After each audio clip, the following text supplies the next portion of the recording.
আসসালামু আলাইকুম ওরহমতুল্লাহি ওবারাকাতু। আজকের এই ভিডিওতে আমরা আপনাদের সাথে আলোচনা করব মহান আল্লাহ তাআলার ৬৬ নম্বর গণ্যবাচক নাম, এটা পাঠ করলে কি হবে। তো আল্লাহ তাআলার এই নামটি পাঠ করলে ১০০০ বার যদি কেউ পাঠ করে তাহলে মানুষের দিকে তার মন যাবে না, মানুষের দিক থেকে তার মন উঠে আল্লাহর দিকে রুজু হবে, আল্লাহর দিকে ধাবিত হবে।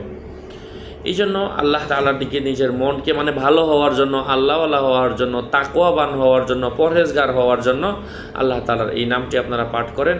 মহান আল্লাহ সুবহানাহু ওয়া তাআলা আপনাদেরকে অবশ্যই ভালো রাখবেন। আল ওয়াহিদুল আহাদু, আল ওয়াহিদুল আহাদু ১০০০ বার পড়লে সৃষ্টিজীব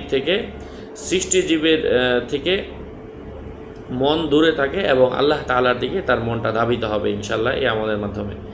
আশা করছি উপকৃত হয়েছেন। আরও আপডেট পেতে আমাদের সাথেই থাকবেন। আসসালামু আলাইকুম।